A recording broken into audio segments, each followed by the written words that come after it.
that the 3,000 square metres over which these galleries extend would provide just enough space for about 1,500 hospital beds arranged in the old Nightingale ward pattern. But don't worry, that's not part of our plan. Our plan is about bold themes across the broad sweep place and over the past 5 centuries, as set out in 5 galleries, not chronologically but thematically. Many of our visitors will encounter the Medicine and Bodies galleries first. That's behind me. Here we follow the long quest to understand how the human body works, showing objects such as the world's first stethoscope, early X-ray apparatus, and the world's first MRI machine.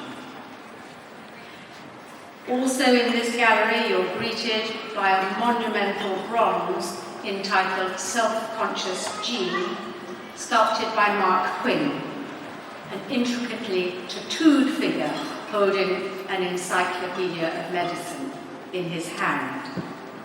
You'll also see Sian Davies' stunning photographic portraits of individuals who are impacted by how medicine and society like to define normal. Also behind me, but not so far behind me, is the spectacular Exploring Medicine gallery.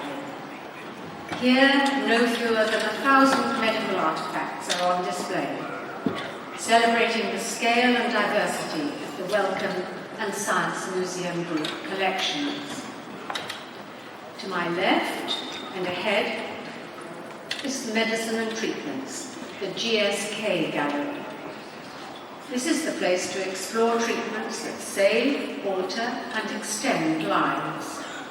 At the end, you can even step inside Gibson's Victorian pharmacy, albeit with a 21st century addition of digital techniques to create an immersive experience. It would be wrong to present innovations in medicine as being uniformly beneficial.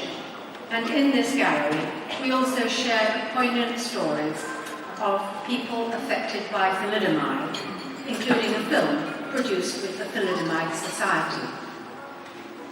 To my right is the Medicine and Communities Gallery, which looks at the health challenges faced by groups, cities, and populations, from poor sanitation to deadly epidemics. Here you can study objects from the history of vaccination, control the spread of a pandemic in an interactive game, or simply gaze upwards at Bloom, a fascinating kinetic sculpture by the Danish designer Studio Rosse, which represents the spread of infectious disease. Then down at the western end, in front of me, is our final gallery, entitled Faith, Hope, and Fear. This is a contemplative space that explores the trust we place in medicine and medics. Here you'll find Eleanor Cook's beautiful bronze sculpture of an imaginary patron saint of medicine, Santa Medicina, sheltering an invalid in her ample skirts. Also on display, right at the end of that end gallery, is Bill Viola's thought-provoking video artwork, Four Hands in Motion, which is on loan for a year from Tate and Artists' Rooms. Ian's already mentioned several people who played a vital role in this project, but there are many more. We've had 2 near-constant companions on the Science Museum's journey: the National Lottery Heritage Fund and the Wellcome Trust, whose name these galleries bear. Our partnership with Wellcome has thrived over many decades. The support and expertise of Wellcome's chair, Baroness Lanningham Buller, and director Sir Jeremy Farrell has been greatly appreciated. And I'd also like to thank Sir Bill Castell, Sir Mark Walpert, and Claire Mattison, for their early support of this immense undertaking. Turning to the NLHF, our relationship with that and the lottery players is as old as the lottery itself, and we've been delighted to be part of their 25th birthday celebrations this autumn. And we're thrilled by the vital support our 5 museums in the group continue to receive from the National Lottery Heritage Fund. In addition to Wellcome and the NLHF, we're hugely grateful for the support of GSK, the Wolfson Foundation, the Vitabiotics Foundation, and the Lalvani family.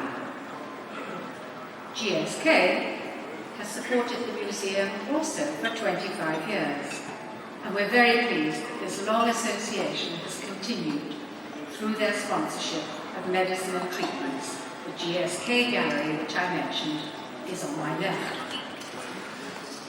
The Wolfson Foundation's support for the museum is of equally long standing, and we thank them for supporting Imaging the Body, one of 4 sections in the Medicine and Bodies Gallery, which examines our attempts to see inside ourselves. We're delighted that the Vitabiotics Foundation and the Lalvani family are supporting Revealing Our Building Blocks, an area which explores our understanding of medicine on the microscopic and molecular scale. I'd also like to thank the Art Fund, the Stavros Niarchos Foundation, the Brickford Bridge Trust, Dr. Martin Schörning, the Medical Sciences Historical Society, and an anonymous donor who's also supported these 5 galleries. Without the support of so many generous benefactors, magnificent galleries like these would never see the light of day. So thank you to you all. It's now my pleasure to invite Sir Simon Chaplin, who is Director of People and Culture at the Wellcome Trust, to whom the galleries are named, to say a few words.